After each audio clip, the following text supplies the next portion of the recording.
है UP college MSc botany entrance 2022 का question paper और हम यहाँ पे देख चुके थे क्वेश्चन नंबर 1 से लेके क्वेश्चन नंबर 50 तक। तो आज चलिए हम देखते हैं इसका सेकेंड पार्ट और देखते हैं यहाँ पे क्वेश्चन नंबर 51 से पूरे 100 तक। और ये जो 51 से 100 तक क्वेश्चन है एकदम ही धांसू क्वेश्चन है, मतलब कि मस्त क्वेश्चन एकदम। जो पढ़ा नहीं रहेगा थोड़ा अच्छे से उसके लिए हो सकता है टफ, क्योंकि कुछ क्वेश्चन ऐसे भी थे जिसमें मैं भी फंसा इवन। ठीक है, फिर मैंने उस पढ़ा, फिर आपको आके एक्सप्लेन कर रहा हूँ। तो चलिए देखते हैं। 51 क्वेश्चन है, fusion of nucleated and enucleated different somatic cell is called. तो देखिए होता है साइब्रिडाइजेशन, साइब्रिड फॉर्मेशन। तो क्या करते हैं, उसमें एक न्यूक्लिएटेड सेल होते हैं, एक अन्यूक्लिएटेड सेल होता है। तो साइटोप्लाज्म का फ्यूजन हो जाता है, लेकिन न्यूक्लियस जो रहता है वो अलग अलग होता है। ठीक है, इसे साइब्रिडाइजेशन बोलते हैं। मतलब साइब्रिडाइजेशन एक ऐसा प्रोसेस जहाँ पे न्यूक्लियस का फ्यूजन नहीं होता, सिर्फ उसके साइटोसोल यानी कि साइटोप्लाज्म का फ्यूजन होता है, तो उसे हम साइब्रिडाइजेशन बोलते हैं। अगला क्वेश्चन है, inulin is found in. Inulin कहाँ पे मिलता है? देखिए इनुलिन को जैसा हम जानते हैं, जैसे डहेलिया में मिलता है, उसके साथ साथ हेलियंसस और टैराक्सम कम में भी मिलता है। तो यहाँ पे all of the above right answer होगा। अगला question, the term micromolecule was coined by. तो चौडिंगर थे, इनको नोबेल प्राइज भी मिला था। चौडिंगर इन्होंने क्वाइन किया था टर्म माइक्रोमॉलिक्यूल। ओके, तो चौडिंगर ने माइक्रोमॉलिक्यूल टर्म क्वाइन किया था। अगला क्वेश्चन है, incipient heterospory has been observed in. तो मैक्सिमम को पता है कि इनसिपिएंट हेटेरोस्पोरी कहाँ पे मिलता है? इक्विसिटम में मिलता है इनसिपिएंट हेटेरोस्पोरी। आखिर ये होता क्या है इनसिपिएंट हेटेरोस्पोरी? तो देखिए heterospory the phenomena is of found two type of spore, that is the microspore and megaspore. Microspore होता है छोटा, मेगास्पोर होता है बड़ा। लेकिन इनसिपिएंट में क्या होता है ना, ये डिस्टिंग्विश कर पाना कि कौन माइक्रो है कौन मेगा है, ये मुश्किल हो जाता है, क्योंकि दोनों एक ही जैसे लगते हैं। तो इसलिए इसे इनसिपिएंट हेटेरोस्पोरी बोलते हैं। चलिए अगले स्लाइड पे चलते हैं। ठीक है, तो अगला क्वेश्चन है, which one is horse tail. तो हॉर्स टेल किसे बोलते हैं? इक्विसिटम को हॉर्स टेल बोलते हैं। बताइए कमेंट बॉक्स में सिलेजेनेला को और लाइकोपोडियम को क्या बोलते हैं। सिलेजेनेला का कौन सा स्पीसीज है जिसे बोलते हैं सजीवन बूटी। अगला question, pseudo elaters are found in. Pseudo elaters क्या होते हैं? स्पाइरल थिकनिंग होता है। तो इलेटर्स, सीडो इलेटर्स, ये सब जैसे इलेटर्स आपको मिलेगा मार्केंसिया में, सीडो इलेटर्स आपको मिलेगा एंथोसिरास में। स्पोर्स डिस्पर्जल में हेल्प करते हैं। ओके, अगला question, total number of peristomial teeth present in Funaria is. मतलब कितने टीथ होते हैं, पेरिस्टोमियम टीथ कितने होते हैं? 16 एंड 16 दो होल में होते हैं। पूरा इनका नंबर जो होता है 32 होता है। ठीक है, कितना नंबर होता है? 32 होता है। अगला question, sphagnum is different from the Funaria is. तो देखिए फ्यूनेरिया जो होता है, फ्यूनेरिया का जो एपोफाइसिस रीजन होता है वहाँ पे स्टोमेटा देखने को मिलता है। तो एपोफाइसिस होता है फ्यूनेरिया में, लेकिन ये स्फैग्नम जो होता है, स्फैग्नम में एपोफाइसिस रीजन नहीं होता। स्फैग्नम में इवन मिलता है स्टोमेटा, कुछ मॉडिफाइड स्पेशल टाइप के इपिडर्मल सेल होते हैं स्फैग्नम में, वहाँ पे स्टोमेटा देखने को मिलते हैं। ठीक है, अगला question, which one is not heterosporous. तो मार्सिलिया हो गया, सिलेजिनेला हो गया, यहाँ पे ये दोनों हेटेरोस्पोरस होते हैं, लेकिन लाइकोपोडियम जो है ये हेटेरोस्पोरस नहीं है। तो मैं पेंसिल का यूज करते चलता हूँ, तो लाइकोपोडियम यहाँ पे करेक्ट होगा। अगला क्वेश्चन चलिए देखते हैं। कह रहा है कि 3 कम्युनिटी है, 3 कम्युनिटी ABC है, और इसमें जो है स्पीसीज का नंबर 369 है। तो पूछ रहा है सिम्पसन डाइवर्सिटी फॉर ABC। तो देखिए आप ABC के लिए सिम्पसन डाइवर्सिटी निकालेंगे तो आप फार्मूला लगाएंगे D बराबर समेसन, कोष्टक में लिखेंगे small n minus capital N का होल स्क्वायर। तो देखिए आप इसे करेंगे ना, फार्मूला मैंने आपको बता दिया, तो करेंगे तो वैल्यू जो आएगा आपका 0.12 एंड 0.123 करके ऐसे ही आएगा। तो अलग अलग इतना आएगा, और सिम्पसन डाइवर्सिटी इंडेक्स निकालेंगे तो 0.64 कुछ आएगा आपका फार्मूला लगा के। तो इसके हिसाब से देखिए सिम्पसन डाइवर्सिटी जो होता है ना, दो ही वैल्यूज़ का होता है, एक होता है 1, एक होता है 0। अगर सिम्पसन डाइवर्सिटी की वैल्यू जो होती है 0 आती है तो मतलब कि आपका कम्युनिटी मोर डाइवर्सिटी है, मतलब वहाँ पे डाइवर्सिटी बहुत ज़्यादा है। लेकिन यहाँ पे देखिए ABC है स्पीसीज और 3, 6, 9 ही इंडिविजुअल, तो हाँ कहाँ पे डाइवर्सिटी देखा जाता है। मतलब यहाँ पे आप कह सकते हैं कि जो वैल्यू है आपका वो कह सकते हैं 111 ले सकते हैं। तो सी सही होना चाहिए, लेकिन ये क्वेश्चन थोड़ा मुझे अजीब लगा, तो आपको कॉन्सेप्ट बता दिया, समझ गए होंगे। अगला क्वेश्चन है in which condition Shannon Wiener index will be zero. तो शानन वीनर इंडेक्स जीरो कब होता है? जीरो उस केस में Shannon L N P I summation करके फार्मूला होता है, समेसन NL/PI करके, ठीक है। तो इसमें जीरो कब होता है? जब इसमें एक ही स्पीसीज रहे, या ठीक है, ओनली वन स्पीसीज अगर कम्युनिटी में है, या कोई कम्युनिटी है तो जो जितने भी इंडिविजुअल है वो सेम स्पीसीज से बिलोंग करते हों, तो जीरो होगा शानन वीनर इंडेक्स, ठीक है। तो इसका राइट आंसर जो होगा डी होगा, ठीक है। अगला क्वेश्चन चलते हैं। पूछ रहा है कि what is the relationship between Simpson dominance and diversity. तो देखिए सिम्पसन डोमिनेंस जो है लैम्डा है और डाइवर्सिटी डी है। तो देखिए डोमिनेंस और डाइवर्सिटी का जो होता है हमेशा ना इन्वर्स रिलेशन होता है, उल्टा, ठीक है। उल्टा इसलिए कि जैसे अगर किसी भी डाइवर्सिटी जितना ज़्यादा रहेगी उतना डोमिनेंसी वहाँ पे कम रहेगी, और जितना डोमिनेंसी ज़्यादा रहेगी वहाँ पे थोड़ा, मान लीजिए कोई एक ही साइनोडान कहीं पे है, ज़्यादा बहुत है, तो वहाँ पे जैसे साइनोडान ही पाया जाएगा तो डाइवर्सिटी कम रहेगा।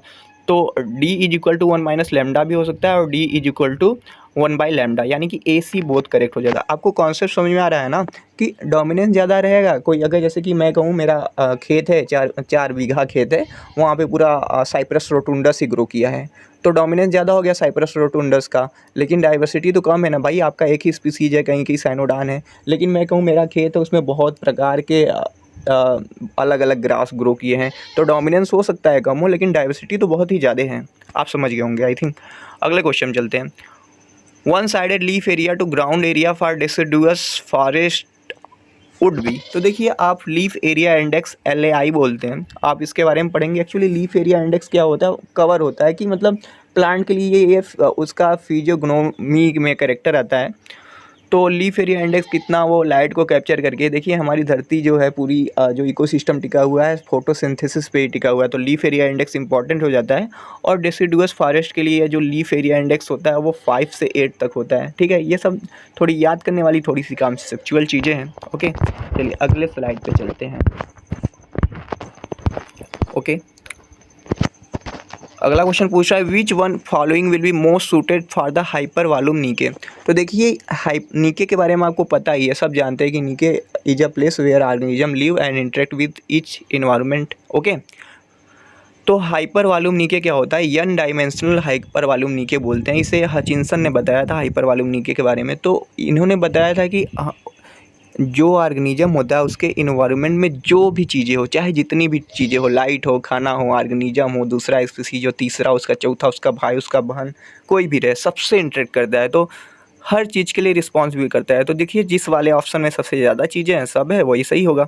तो response species and light and nutrient, तो species moisture light and nutrient, जिसमें जो पूरा रहेगा वही सही होगा। मतलब चौथे में देखिए पूरा दिख रहा है ना। एन डायमेंशनल का मतलब होता है कि एन नंबर में जितने भी फैक्टर होते हैं उसके नीचे में सबसे इंटरेक्ट करता है, वही एन डायमेंशनल। सबसे अफेक्ट भी होता है, देखिए कोई ऑर्गेनिज्म रहेगा वहाँ पे मॉइस्चर कितना है उससे भी अफेक्ट होगा, लाइट कितना है उससे भी अफेक्ट होगा, और न्यूट्रिएंट कितना है उससे भी अफेक्ट होगा, इफेक्ट होगा उसके ऊपर। अगले क्वेश्चन चलते हैं। In grassland r strategy species are characterize by. देखिए r and k selected species होते हैं, MC अर्थ ने बताया था। के सिलेक्टेड वाले वो होते हैं जो कम से कम नंबर में इंडिविजुअल को उत्पन्न करते हैं, जिनका जो शुरुआत में बहुत कम मरते हैं, और आर वाले बहुत ज़्यादा मात्रा में रिप्रोड्यूस करते हैं। तो आर स्ट्रेटेजी के लिए बोल रहा है कौन सा सही है। तो देखिए आर वाला क्या होता है ना कि आर जो होता है in grassland r strategy characterize by, उसमें लो रेजिस्टेंट होता है और हाई रिजाइलेंस होता है। पहला सही होगा, कैसे सही होगा मैं एक्सप्लेन करता हूँ। लो रेजिस्टेंट मतलब कि वो आसानी से मर जाते हैं, ख़त्म हो जाते हैं। जैसे मान लीजिए कहीं भी आर्जिमोन मैक्सिकाना का प्लांट है या साइनोडान ही है, आप साइनोडान को ख़त्म करते जा रहे हैं, लो रेजिस्टेंस है, साइनोडान अपने आप को बचा नहीं पाएगा, लेकिन रिजाइलेंस उसमें मतलब जल्दी से ग्रो कर जाएगा। फिर से आज उसे काटेंगे, फिर से रनर सकर जो भी है ग्रो कर जाएगा। तो हाई रिजाइलेंस होता है, वो जल्दी से प्रोड्यूस हो जाते हैं। के वाले जो होते हैं हाई रेजिस्टेंट होता है उसमें, और लो रेजिलेंस होता है, मतलब अभी हम ही हैं, अब हम जल्दी से मर जाएं तो हमारा मतलब प्रोजेनी तो आएगा नहीं, तो रेजिलेंस हम नहीं कर पाएंगे उतनी आसानी से जितने आर वाले कर लेते हैं, समझे। अगले क्वेश्चन चलते हैं। The tendency of increase in variety and density of organism with the community Jackson is called. तो देखिए कम्युनिटी का जैक्सन होता है ना, जैसे दो इकोसिस्टम है, ये और ये इकोसिस्टम, ठीक है, ये आपस में इधर ये आ रहा है, इधर ये आ रहा है, तो दोनों जहाँ पे मैच करते हैं ना, इसके बीच में जितने भी प्लांट या कोई भी ऑर्गेनिज्म स्पीसीज देखने को मिलता है ना, तो वहाँ पे वैरायटी भी देखने को ज़्यादा मिलेगा। इन जो बीच में एरिया, यहाँ पे आपको वैरायटी ज़्यादा रहेगा, स्पीसीज रिचनेस ज़्यादा रहेगा, दोनों कम्युनिटी का कैरेक्टर देखने को मिलेगा। तो इस जो एरिया बीच में बना है आपका ये वाला, इसे हम क्या बोलते हैं, एज इफेक्ट बोलते हैं। ट्रांजिशन जोन जो होता है, इकोटोन, एक्चुअली वो एज इफेक्ट यहाँ पे शो करता है। Okay, योडा power law is represented by. तो देखिए योडा पावर लॉ कि एक जंगल होता है, जंगल में बहुत सारे प्लांट होते हैं, शेर की बात मत कीजिए यहाँ पे।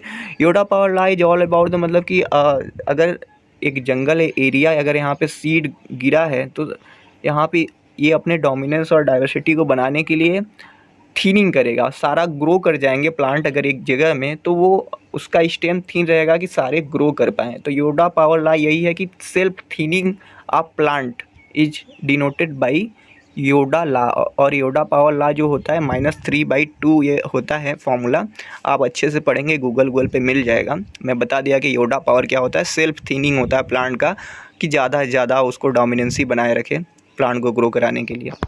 ओके, अगले क्वेश्चन पे चलते हैं। डीम रिप्रेजेंट, डीम क्या होता है भाई, सब पॉपुलेशन होता है जो आपस में रिप्रोड्यूस कर सकते हैं आसानी से।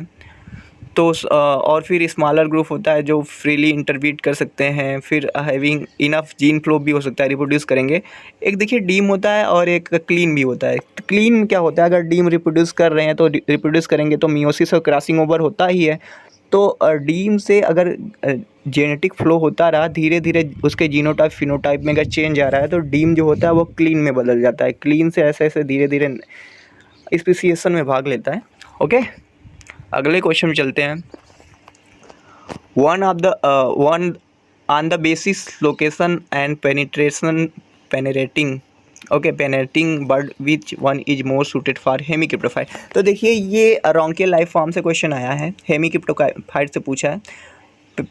Perennating bud are situated close to ground. तो क्लोज टू ग्राउंड रहेगा। Okay, perennating organ are located on the ground surface. Perennating bud are located below the ground surface, एक क्रिप्टोफाइट होगा। Perennating bud are submerge in water, या जियोफाइट या क्रिप्टोफाइट। सी and D दोनों एक ही है। Bird are situated close to ground होगा, ठीक है, क्लोज टू ग्राउंड होगा, ये हेमी क्रिप्टोफाइट होगा। ऑन ग्राउंड सरफेस होगा तो ये केमियोफाइट। तो ये ए होना चाहिए, ए एंड बी में थोड़ा कंफ्यूज है आप, मेरे हिसाब से तो ये सही है, बी भी हो सकता है, तो ए मान के चलेंगे। अगला है soil develop from material decomposed of running water. तो देखिए जैसे एलुवियल, कॉलुवियल, ईओलियन ऑफ सॉयल पढ़े होंगे। तो एलुवियल जो होता है रनिंग वाटर से होता है, ईओलियन क्या होता है वो ट्रांसपोर्ट होता है एयर से, कॉलुवियल क्या होता है ग्रेविटी, पहाड़ से नीचे आता है, ठीक है, तो आप समझ गए होंगे। अगला question, a form of behaviour in which an individual increase the welfare of another at the expense of own welfare. तो कह रहा है कि ऐसा कौन सा इंटरेक्शन है जहाँ पे अपना नुकसान करके दूसरे को फ़ायदा पहुँचाते हैं। तो एल्टूरिज्म होता है। आप जैसे वो ये गिलहरी मंकी हो गया, इसमें देखा रिसर्च मंकी है, ऐसे पूरे मंकी में नहीं, वो लोग अपने जान को नुकसान पहुँचा के, हानि पहुँचा के अपने दूसरे मतलब ग्रुप का ख्याल रखते हैं, सहायता करते हैं। जैसे मीरकैट भी इसी में आते हैं। तो अपना नुकसान करके अपने ग्रुप वालों का फ़ायदा पहुंचाना, ये होता है एल्टूरिज्म, ठीक है। इंक्लूसिव फिटनेस बढ़ाने के लिए ऐसा किया जाता है।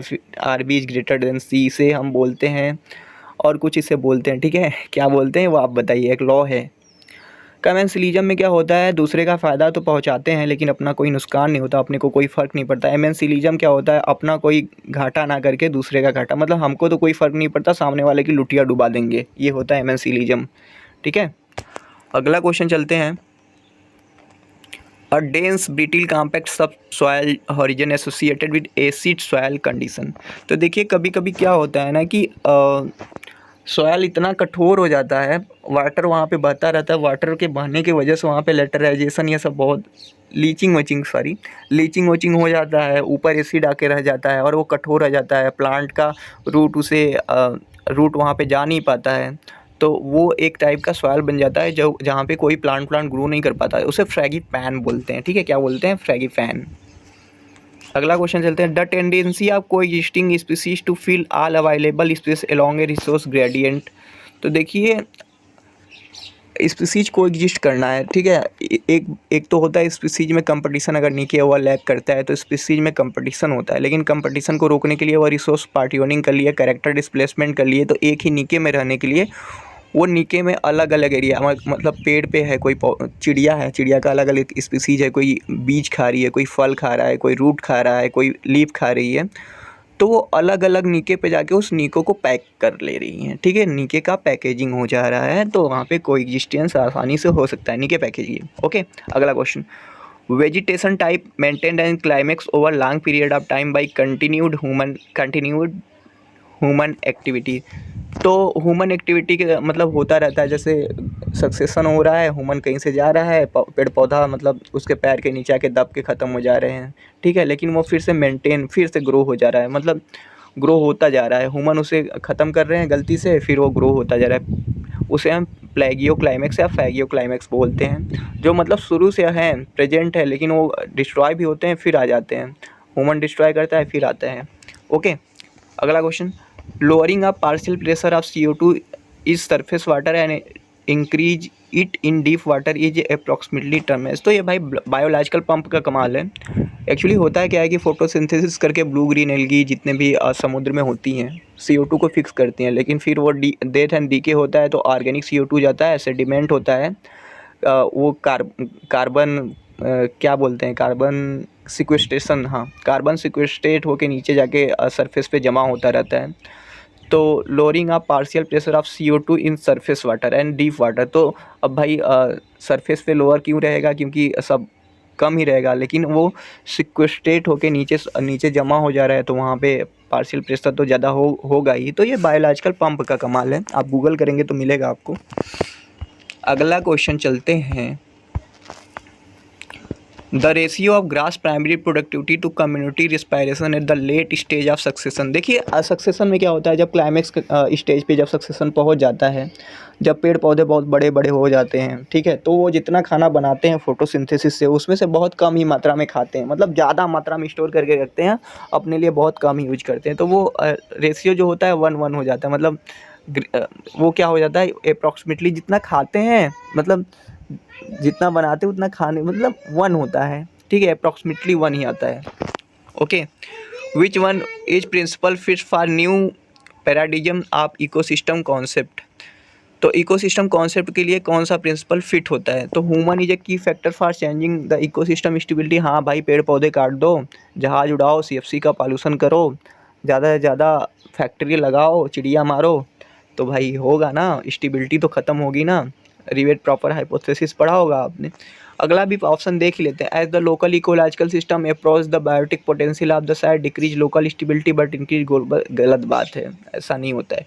The biotic and abiotic factor dispersal barrier and dispersal mechanism do not determine the potential dispersal and करता है डिटरमाइन, ठीक है, तो ए ही होगा इसका right answer.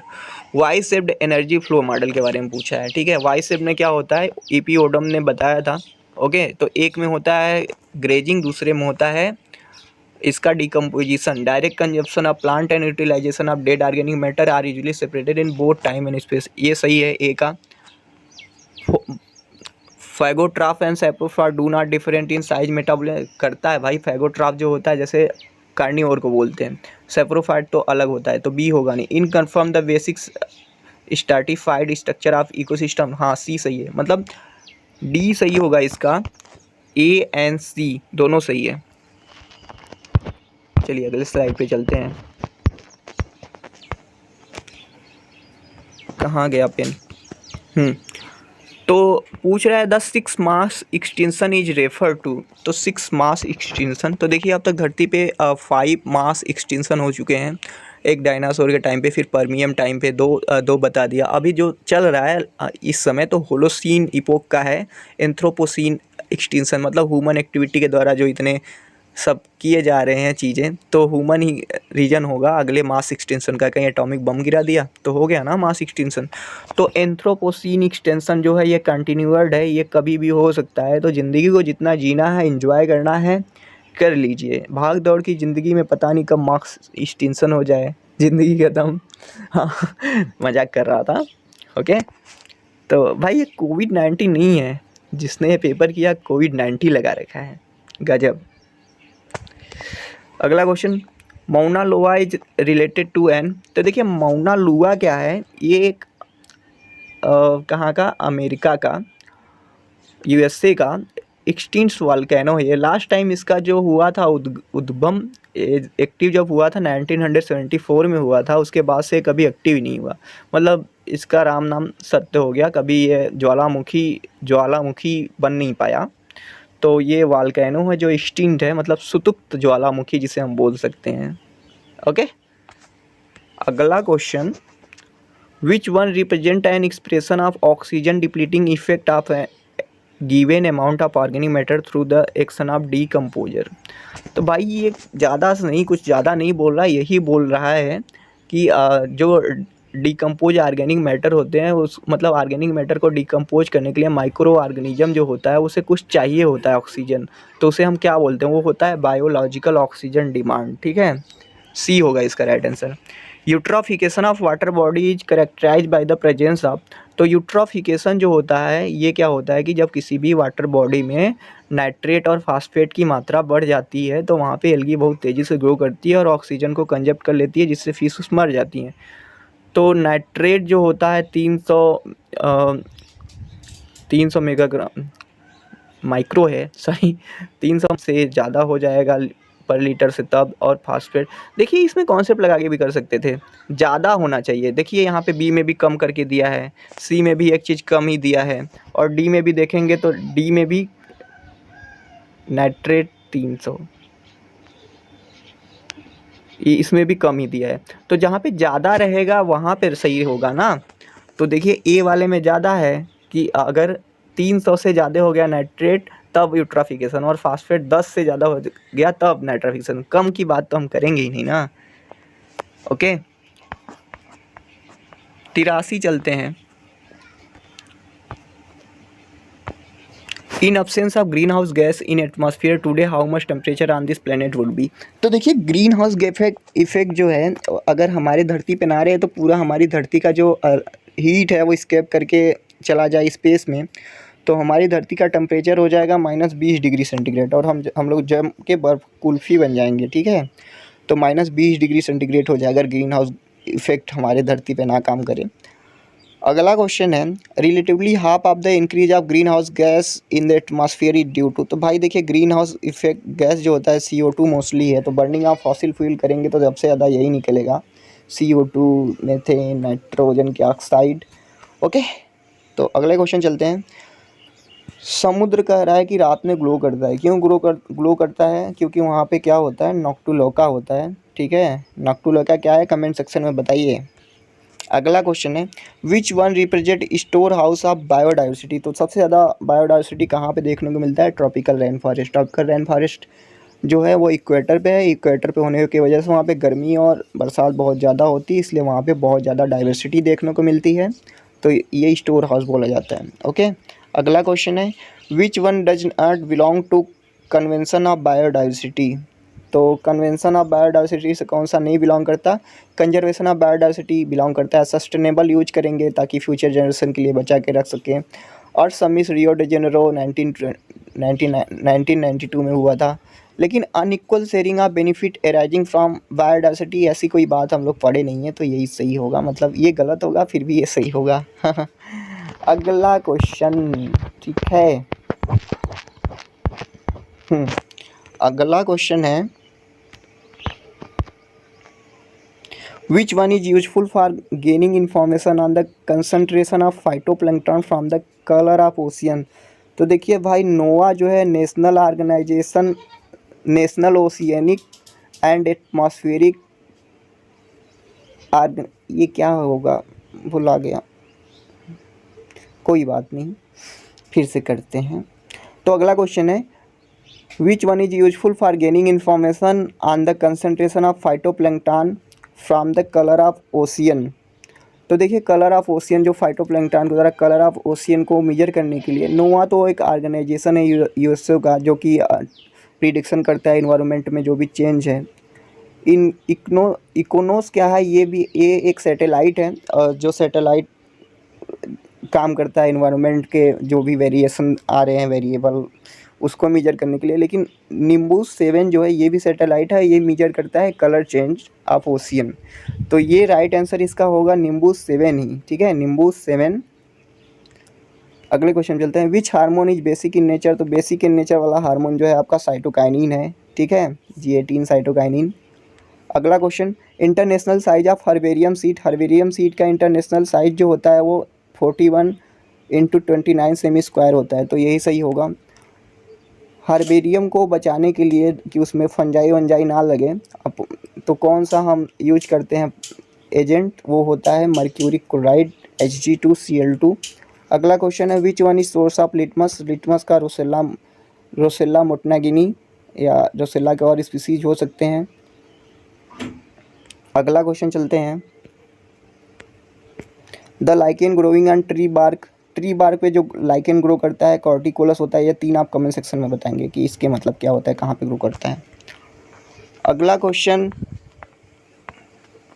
Small pox caused by. Small pox जो होता है आपका वेरियोला से होता है, पैरामिक्सो से आपका छींकना उकना, पैरामिक्सो से जुकाम उकाम होता है, रेट्रोवायरस से एड्स होता है, रूबेला से क्या होता है, मम्स होता है, ठीक है।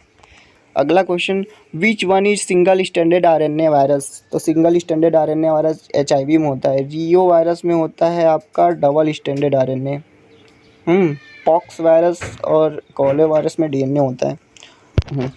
अगला क्वेश्चन है, the dual activity of Rubisco is found in. तो देखिए, रुबिस्को का जो डुअल एक्टिविटी है, रुबिस्को कैसा होता है कि अगर ये ऑक्सीजन ज़्यादा हो गया तो ये ऑक्सीजनेज की तरह काम करने लगता है, और कार्बन सही रहे तो कार्बोक्सिलेज की तरह।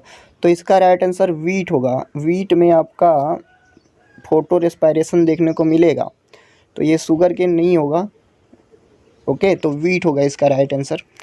Transduction in bacteria is mediated by. तो बैक्टीरिया में जो ट्रांसडक्शन है, जिंडर एंड लीडरबर्ग ने बताया था बैक्टीरियोफेज का यूज करके, तो इसका फेज वेक्टर होगा राइट आंसर। क्या होगा, फेज वेक्टर। अगला क्वेश्चन है, floridean starch is found in. तो फ्लोरिडियन स्टार्च जो होता है एंड क्लोरोफिल डी जो होता है रेड एल्गी यानी कि 4 पायरा में मिलेगा। अगला क्वेश्चन है, कॉलोनियल मोटाइल एल्गा। तो कॉलोनियल मोटाइल एल्गा जो है वॉल्वॉक्स होता है, जिसे हम सिनोबियम बोलते हैं। Spermic endosperm differ with embryo due to. तो एंडोस्पर्म जो होता है वो ट्रिप्लोइड होता है, और एम्ब्रियो जो होता है ट्रिप्लोइड होता है। तो एंडोस्पर्म जो होता है वो ट्रिपल फ्यूजन से बनता है, ठीक है, और एम्ब्रियो जो आपका होता है वो सिनगेमी से बनता है। तो इसका राइट आंसर 1 होगा। तो यहाँ पे हमने UP college MSc entrance botany का क्वेश्चन देख लिया, और काफ़ी अच्छे क्वेश्चन थे। तो आप सबको ये वीडियो देखना है, क्वेश्चन भी देखने हैं, आंसर भी देखने हैं, और साथ साथ वीडियो को लाइक कर दिया कीजिए, ठीक है। आप इतना वीडियो देख रहे हैं, please like the video, and subscribe नहीं किए हो तो सब्सक्राइब कर दो चैनल को आप, और दोस्तों में शेयर भी कर दो। चलता हूँ मैं, मिलूँगा आपसे नेक्स्ट वीडियो में। Thank you for watching this video.